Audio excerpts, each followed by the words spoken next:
Good day to everyone. I am Alex Mendoza. I'm one of the Senior Infection Control Officer of Makati Medical Center. I am tasked to lecture to you about infection prevention and control.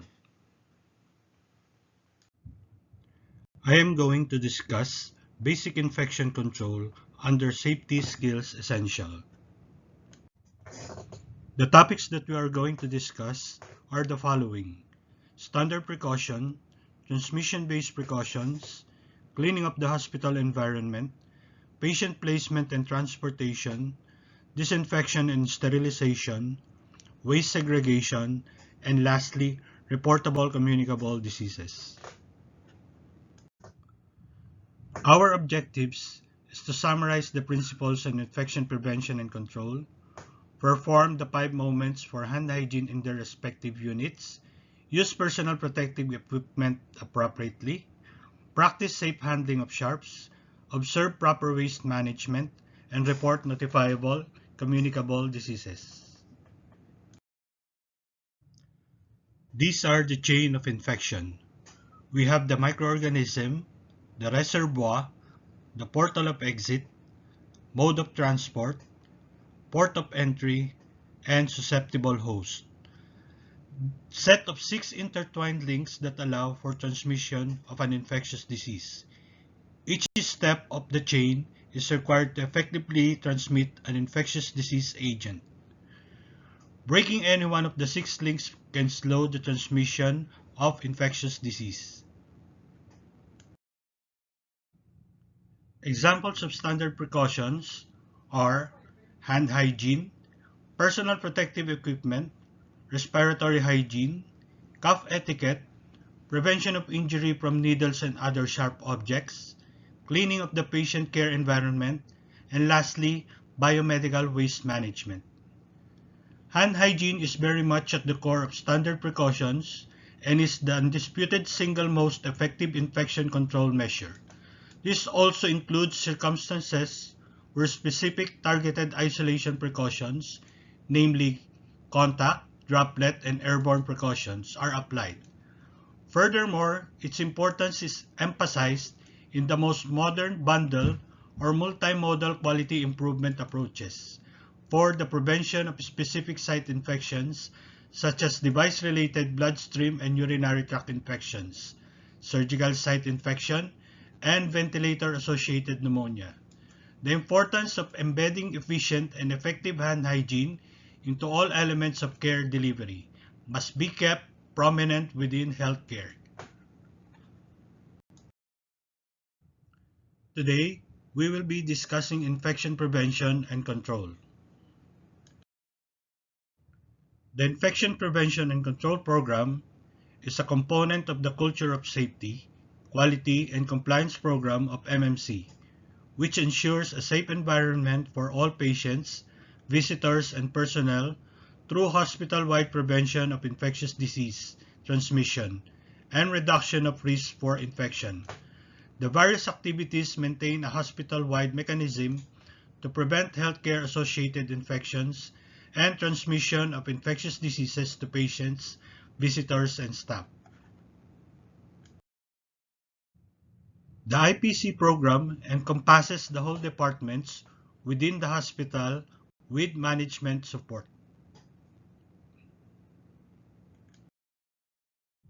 The Infection Control Core Group comprises of infectious disease section staff, IPC department manager, hospital epidemiologist, infection control officers, administrative staff, and department manager of CSRM or representative.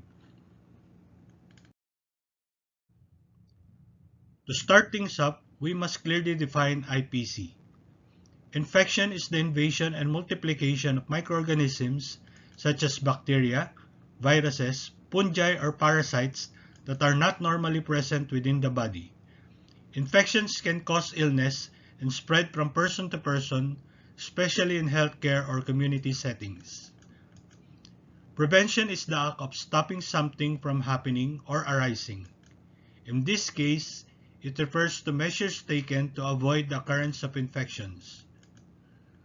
Control is the power to influence or direct behavior or the course of events.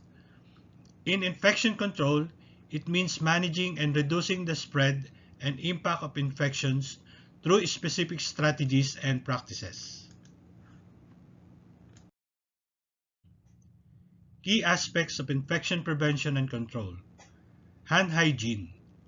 Washing hands with soap and water or using alcohol-based hand sanitizers is the most important measure to prevent infection transmission. Personal protective equipment. Using appropriate PPE such as gloves, gowns, masks, and eye protection based on the risk assessment is essential to minimize exposure to potential sources of infection. Respiratory hygiene and cough etiquette.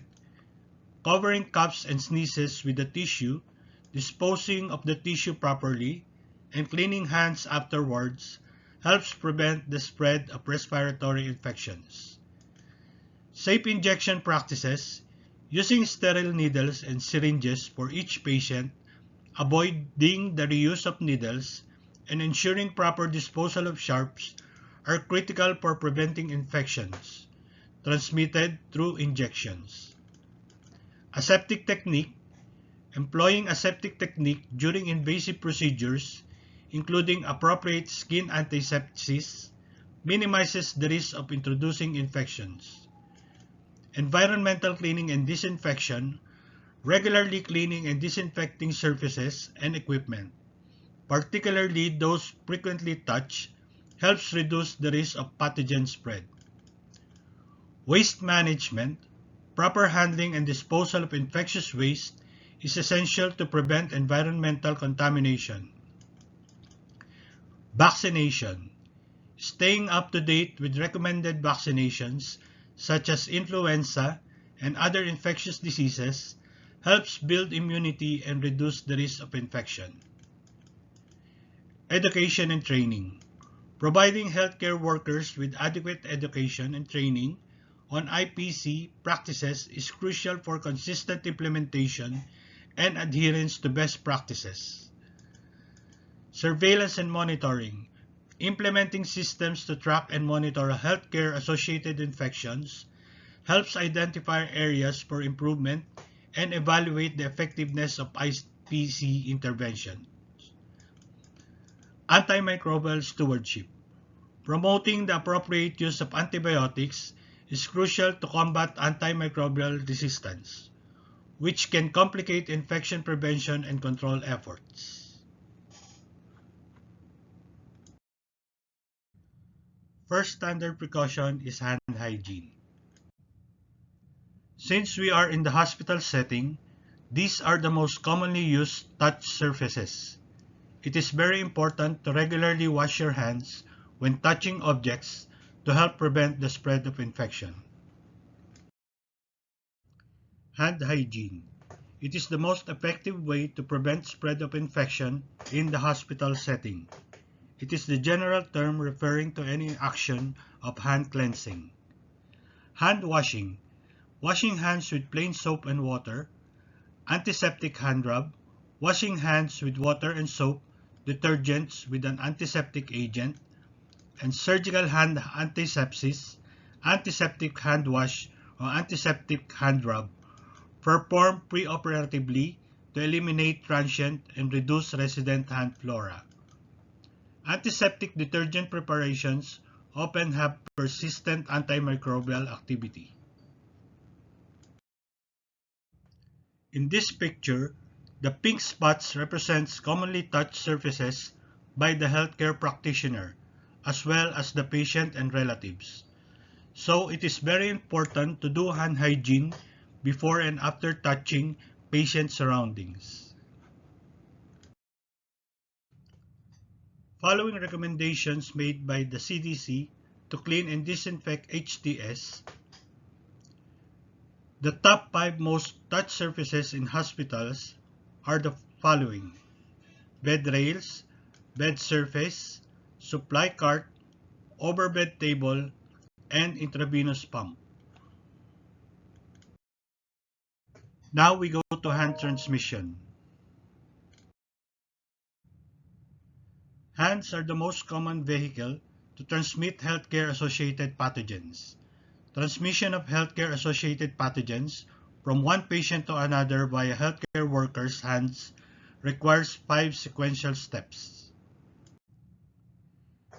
Patient-to-patient transmission of pathogens via healthcare workers' hands requires these 5 sequential steps. Number 1. Germs present on patient's skin and immediate environment surfaces. Number 2. Germ transfer onto healthcare workers' hands. Number 3. Germs survive on hands for several minutes. Number 4. Suboptimal or omitted hand cleansing results in hands remaining contaminated. And number 5. Contaminated hands transmit germs via direct contact with patient or patient's immediate environment. Sequential steps of hand hygiene. I'm going to show to you a short Please video note that this on proper technique way is to not hand rub. appropriate when hands are visibly dirty or after using the toilet. In these cases, hand washing is required. Hand rubbing should take you 20 to 30 seconds. Use a timer or count 1, 2, 3, 4, 5 in each of the following steps. Apply a palmful of alcohol-based hand rub in a cupped hand, enough to cover all surfaces of the hands.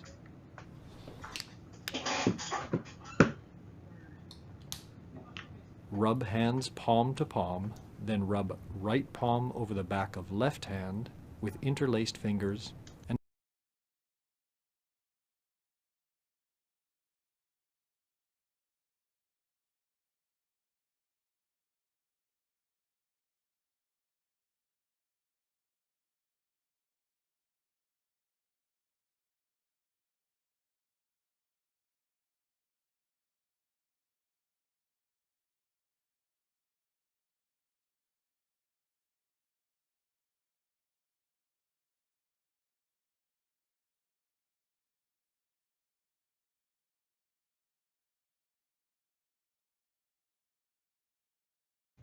Likewise, steps on how to properly do hand wash.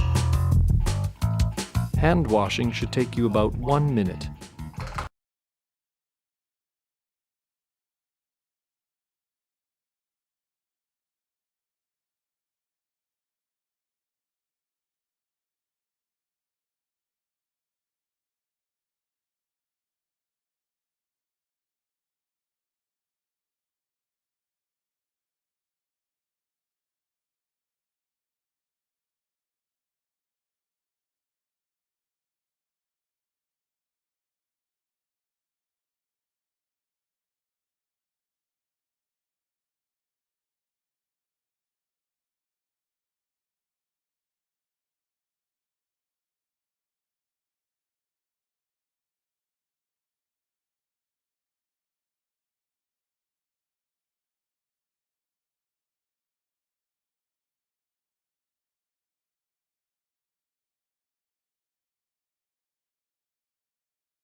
These are the areas frequently missed during hand hygiene.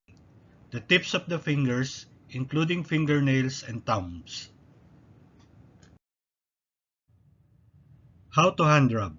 The duration of the entire procedure requires 20 to 30 seconds. Number 1. Apply a palmful of the product in a cup hand covering all surfaces. Number 2. Rub hands palm to palm. Number 3. Right palm over left dorsum with interlaced fingers and vice versa. Number 4. Palm to palm with fingers interlaced. Number 5.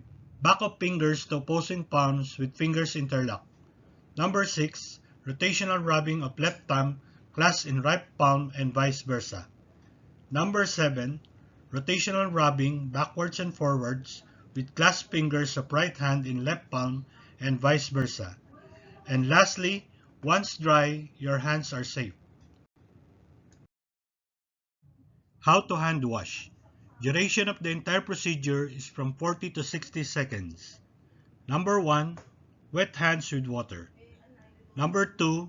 Apply enough soap to cover all hand surfaces. Number 3. Rub hands palm to palm. Number 4. Right palm over left dorsum with interlaced fingers and vice versa. Number 5. Palm to palm with fingers interlaced. Number 6. Back of fingers to opposing palms with fingers interlocked. Number 7. Rotational rubbing of left thumb clasped in right palm and vice versa. Number 8. Rotational rubbing backwards and forwards with clasped fingers of right hand in left palm and vice versa. Number 9. Rinse hands with water. Number 10. Dry hands thoroughly with a single-use towel. Number 11. Use towel to turn off faucet. And lastly, your hands are now safe. Indications for hand hygiene. Hand rubbing, preferred means for routine antisepsis if hands are not visibly soiled. While hand washing, when hands are visibly dirty, visibly soiled with blood or other body fluids, after using the toilet, exposure to potential spore-forming pathogens like Clostridium difficile, Bacillus anthracis is strongly suspected or proven. It is important that gloves do not replace the need for hand hygiene. So before and after wearing of gloves, it is a must to do hand hygiene. How many of you know the World Health Organization's 5 moments for hand hygiene? Now, keep your hand up if you always remember all 5 in the middle of a hectic shift.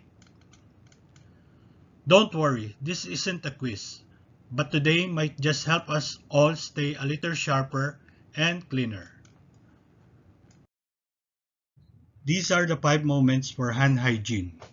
It defines the key moments when healthcare workers should perform hand hygiene. 1 is before touching a patient. 2. Before clean aseptic procedure. 3. After body fluid exposure risk. 4. After touching a patient. And number 5. After touching patient surroundings. We are now currently monitoring healthcare workers who comply with 5 moments.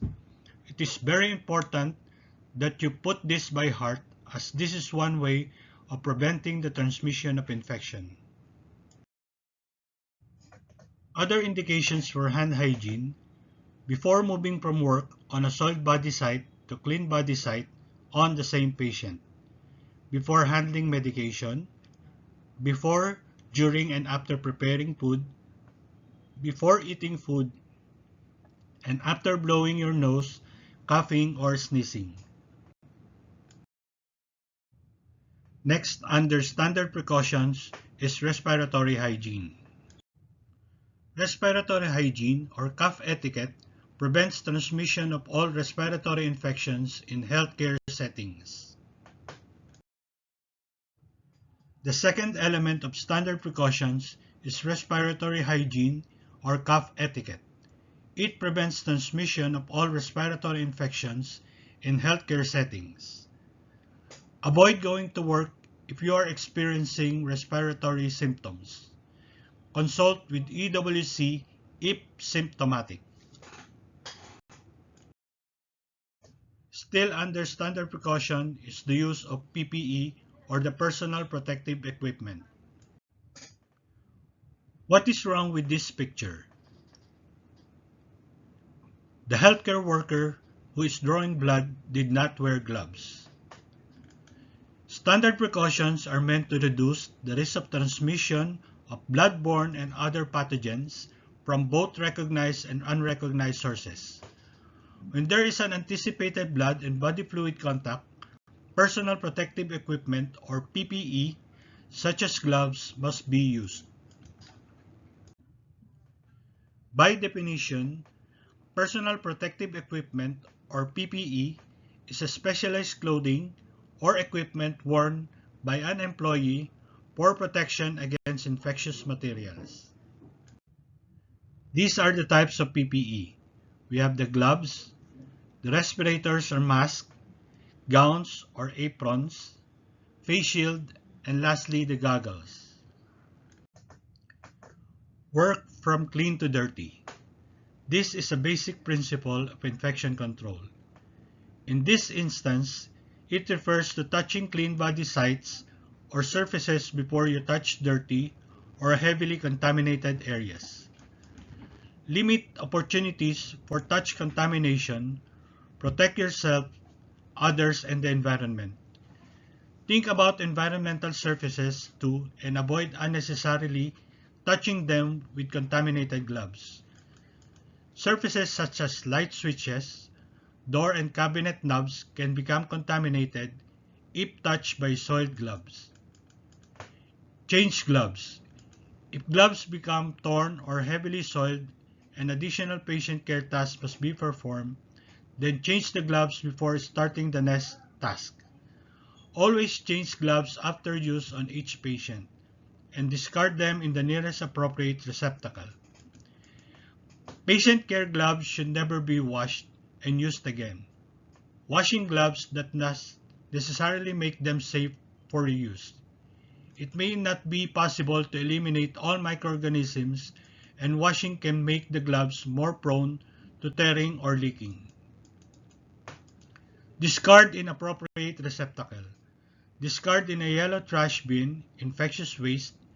Never wash or reuse gloves. Remember, glove use does not prelude the need for hand hygiene after removing gloves.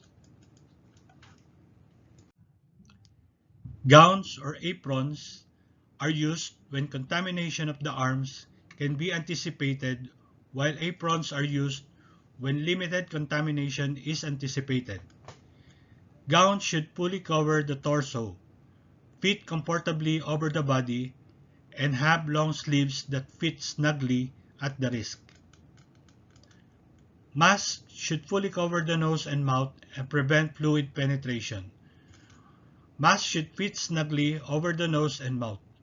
For this reason, masks that have a flexible nose piece and can be secured to the head with string ties or elastic are preferable. Respirator. The respirators filter the air before it is inhaled. This device has a sub-micron filter capable of excluding particles that are less than 5 microns in diameter.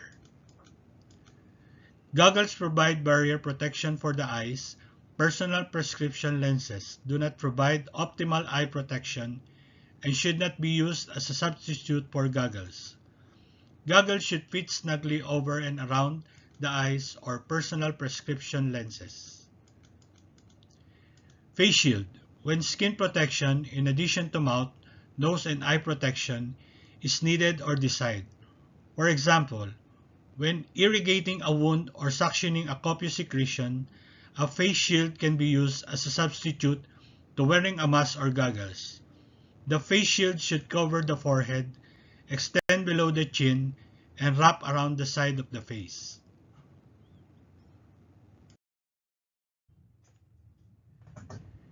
In MMC, these are the sequence for donning or putting on PPE, and doffing or removing PPE. The next slide will show you a video on how to properly wear and remove commonly used PPE in the hospital.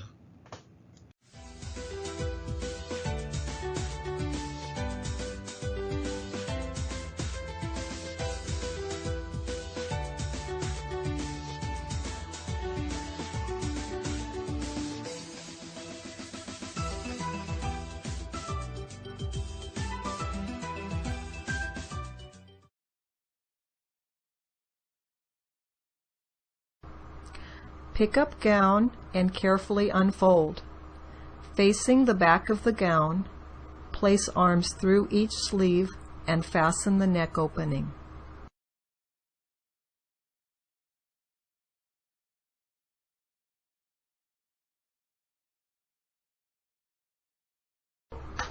Secure gown at waist, making sure that back of clothing is covered as much as possible by gown.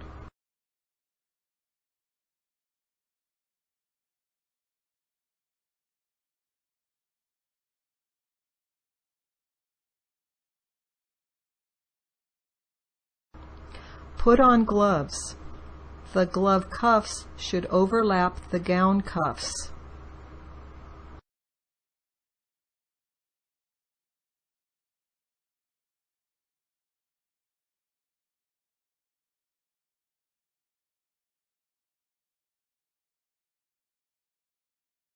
With one gloved hand, grasp the other glove at the palm and pull glove off.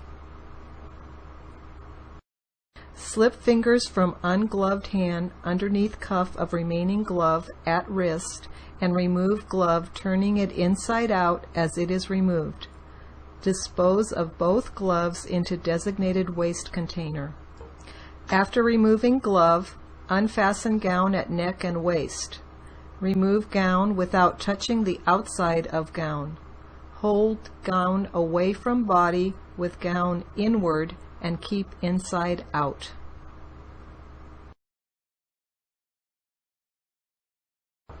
Dispose of gown in designated container without contaminating self.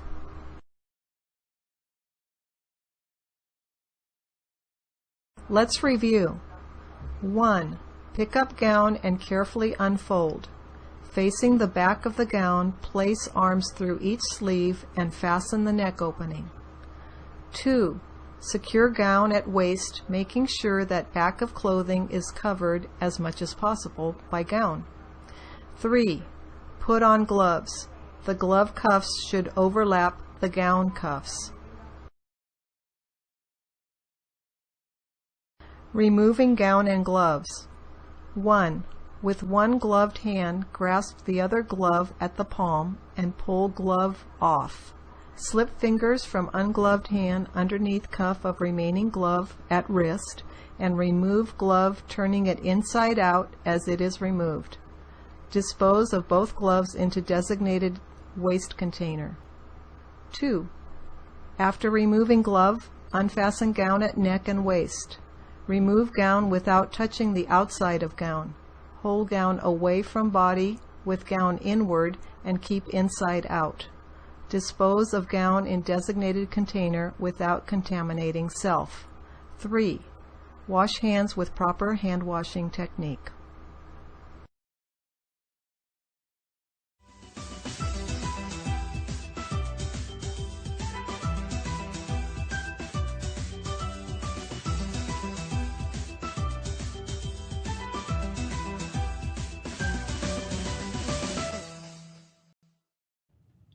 N95 Regarding respirators disposable are designed to protect respirators, you from breathing I'm going in to very show you a small video particles that may regarding contain respirator viruses. fitting These and types of respirator respirators removal. fit tightly to the face so that air is inhaled through the filter material. N95 respirators should be worn only once and then thrown away in the trash. Manufacturers supply important instructions with respirators on how they are to be put on and checked to make sure they're properly positioned. Always follow the manufacturer's instructions specific to the product you're using. Here are some general instructions. Wash your hands prior to handling the respirator and inspect the respirator for tears or damage. If your respirator is folded, open the folds fully. Place the respirator on your face with the nose piece at your fingertips, allowing the headbands to hang freely below your hand. Position the respirator with the nose piece up. Pull the top strap over your head, resting it high at the back of your head. Pull the bottom strap over your head and position it around the neck and below the ears. Be sure not to crisscross the straps. If there is only one headband, it should rest high at the back of your head. Make sure that your mouth and nose are covered by the respirator. If the nose piece has a metal nose strip, use both hands to mold the nose strip to the shape of your nose. Next, check the seal of the respirator on your face. Place your hands on the surface of the respirator and take a quick, deep breath. If you feel air blowing around your face or eyes, the respirator may not fit your face properly.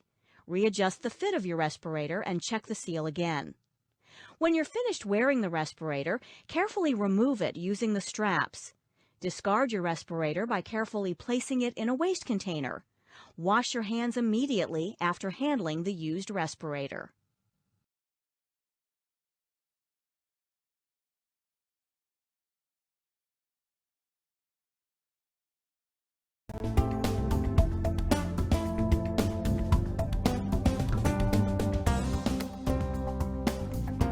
The 3M1860 is a cone-shaped particulate respirator and surgical mask. The 1860S is a smaller version of the 1860. Follow these instructions each time you don your respirator in order to achieve a proper fit.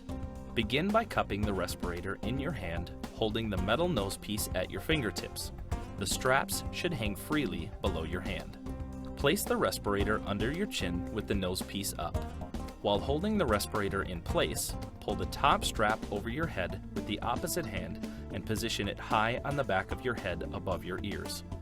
While still holding the respirator firmly on your face, pull the bottom strap over your head and position it around your neck below your ears. Make sure the straps are not twisted for increased comfort. Place the fingertips of both hands at the top of the metal nose strip and mold the nose piece to the shape of your nose using both hands. Push inward while moving your fingertips down both sides of the nose piece. Always use two hands when molding the nose piece. Pinching with one hand may result in improper fit and less effective respirator performance. Perform the following user seal check each time the respirator is put on. Cup both hands over the respirator, covering it as much as possible and being careful not to disturb the position of the respirator. Inhale and exhale sharply. If air leaks around the nose, readjust the nose piece for a more secure seal and repeat the user seal check. If air leaks around the respirator edges, adjust the position on the face and the straps along the sides of the head. Repeat the user seal check.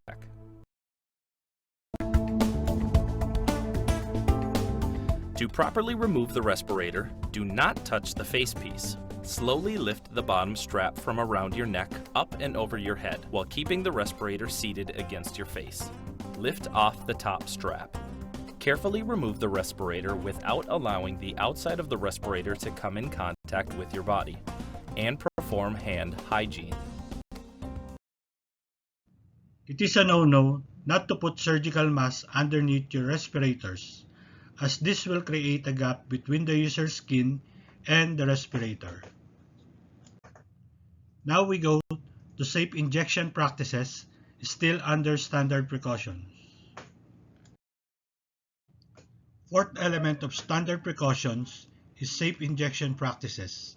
Since unsafe injection practices pose risk to both patients and healthcare providers, remember that needles or sharps should never be recapped, purposely bent or broken by hand, and manipulated by two hands. Needles or sharps should be disposed in sharps collectors, which should only be 3/4 full, indicated by the dotted line in the containers. Once 3/4 full, request a new sharps collector through housekeeping and linen services. So what will you do in case you have an accidental exposure? Perform immediate first aid measures. Report to EWC or ED if EWC is closed. Write an incident report within 24 to 48 hours. The incident report aims to determine the reason or the cause why the incident happened and not to blame the staff. Incident reporting is important for us to create a solution. These are the following first aid measures per type of injury or exposure. For needle stick or other sharp injury, immediately wash the affected area with soap and water. Allow injury to bleed freely. For splash of blood and or body fluids on non-intact skin, immediately wash the affected area with soap and water. Do not use disinfectant on skin, and do not scrub or rub the area. For splash of blood or body fluids to eyes, flush the area gently but thoroughly with running water or saline for at least 15 minutes while the eyes are open, and keep eyelid gently inverted. Still, for splash of blood or body fluids to mouth or nose, immediately spit out the blood or fluids and rinse the mouth with water several times. Blow the nose and clean the affected area with water or saline. do not use disinfectant. For splash of blood and or body fluids on intact skin, immediately wash the affected area with soap and water and do not rub the area. Still under standard precautions is the safe handling of patient care equipment. For soiled equipment, it must be handled with care to prevent exposure to skin and mucous membranes, clothing, and the environment. Reusable equipment must be cleaned and reprocessed appropriately. Under cleaning of the hospital environment, cleaning involves removal of foreign material from objects and surfaces, normally accomplished manually or mechanically using water with detergents or enzymatic products. Thorough cleaning is required before disinfection and sterilization because inorganic and organic materials that remain on the surfaces of instruments interfere with the effectiveness of these processes.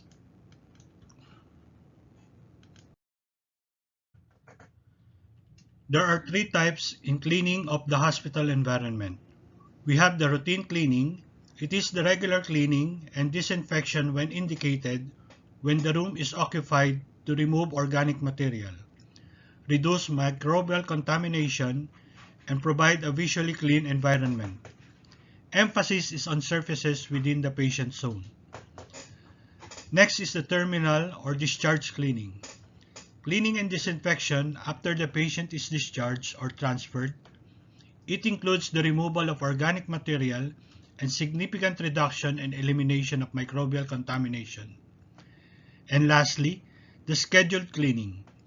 Cleaning and disinfection when indicated that occurs concurrently with routine cleaning and aims to reduce dust and soiling on low-touch surfaces. Still under cleaning of the hospital environment, most patient care areas should be cleaned by wet mopping. Dry sweeping is not recommended. Any areas visibly contaminated with blood or body fluids should be cleaned immediately with the hospital-approved disinfectant solution, either Virasolve or sodium hypochlorite. Isolation rooms and other areas that have patients with known transmissible infectious diseases should be cleaned with this disinfectant solution at least daily. All horizontal surfaces and all toilet areas should be cleaned daily. Now we go to disinfection and sterilization. Disinfection is not a sterilizing process. It is a process that eliminates many or all pathogenic microorganisms. So these are the three levels of disinfection. We have the high, intermediate, and low level disinfection. High level disinfection, it destroys all microorganisms. For intermediate disinfection, it inactivates Mycobacterium tuberculosis, vegetative bacteria, most viruses and most fungi, but does not always kill bacterial spores. For low-level disinfection, it can kill most bacteria, some viruses and some fungi, but cannot be relied on to kill more resistant bacteria, such as M. tuberculosis or bacterial spores. In our institution, it is a must to use single-use medical devices. This is the symbol used on medical device packaging indicating do not reuse.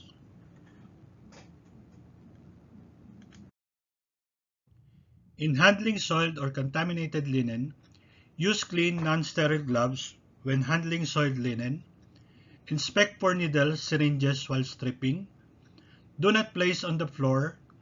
Place soiled linens inside the cloth hamper, and contaminated linens, yellow double plastic bag sealed by a knot.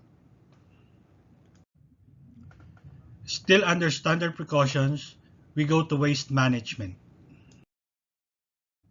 Regarding waste segregation, to implement proper waste segregation in the hospital, the labels of waste bins are color-coded. The labels also indicate what types of waste must be discarded in that bin. The next 3 slides will show you the labels used for waste bins in MMC.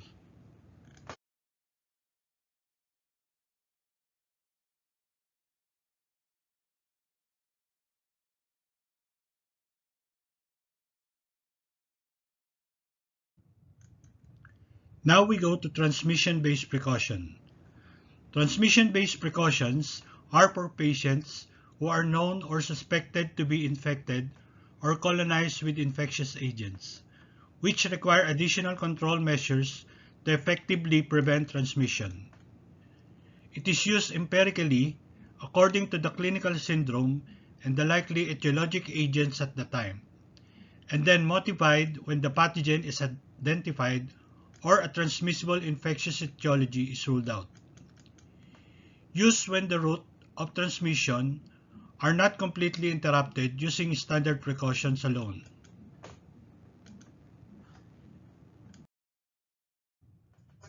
Isolation precautions are used to reduce transmission of microorganisms in healthcare and residential settings. It is designed to protect patients, residents, staff, and visitors from contact with infectious agents. It creates barriers between people and germs. It helps prevent the spread of germs. Now we have the categories of isolation precaution, which includes the standard precaution and transmission-based precautions. Under transmission-based precautions, we have the contact, droplet, and the airborne precautions. Under transmission-based precautions, we have 3 key points for contact, droplet, and airborne precautions.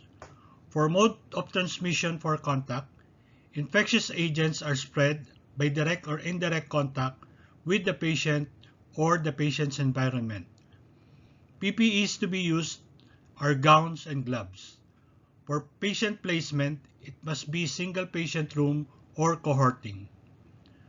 For droplet precaution, the mode of transmission is pathogen spread through close respiratory or mucous membrane contact with respiratory secretions.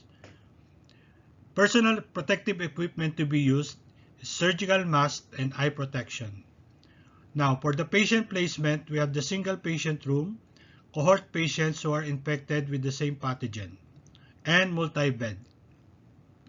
For airborne precaution, the mode of transmission is the transmission of infectious agents that remain infectious over long distances when suspended in the air. So the personal protective equipment that we are going to use is N95 or high-level respirator. Now for the patient placement, airborne infection isolation room or AIIR or the negative pressure rooms. For patient placement, optimum spacing between beds in wards is between 1 to 2 meters.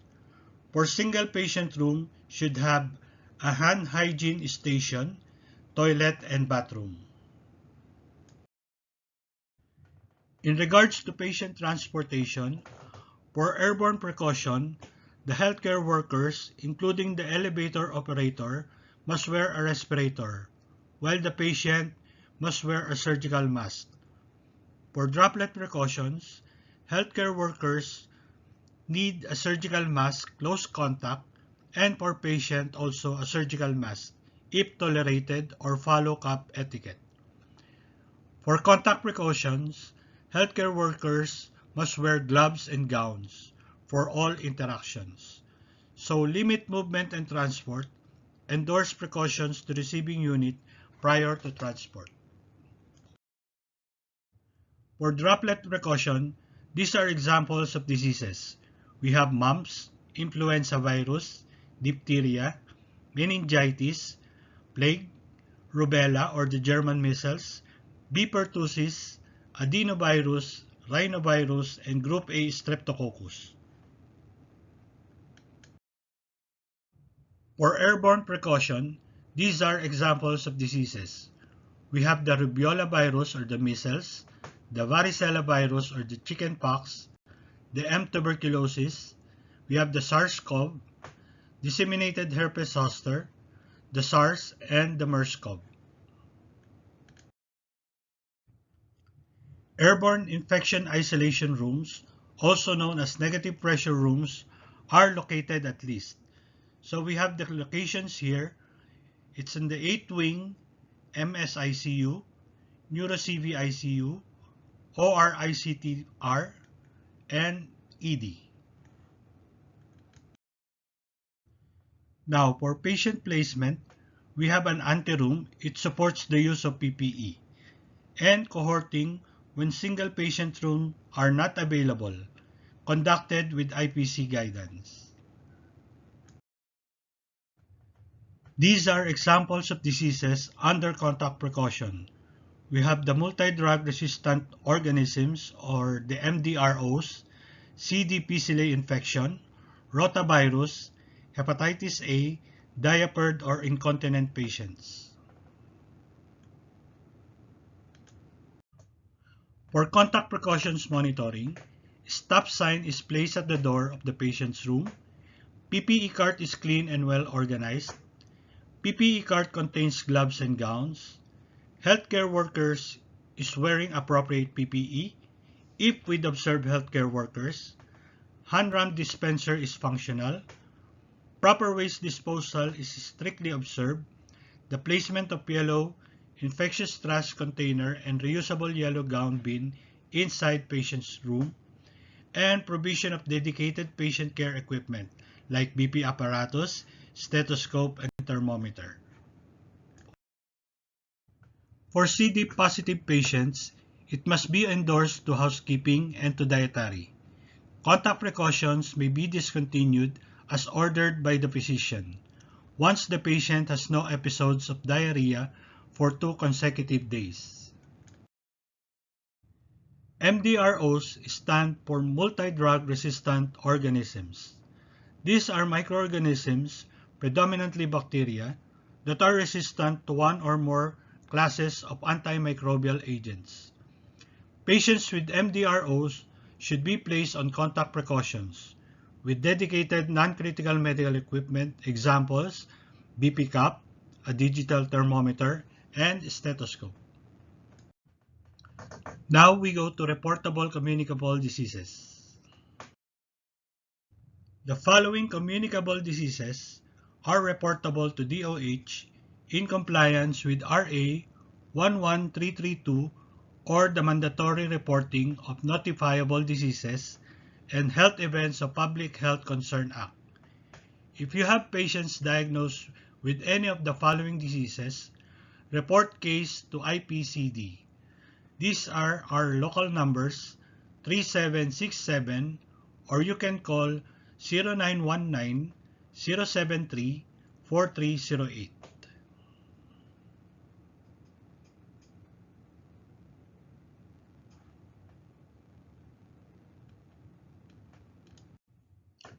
Thank you so much and have a nice day.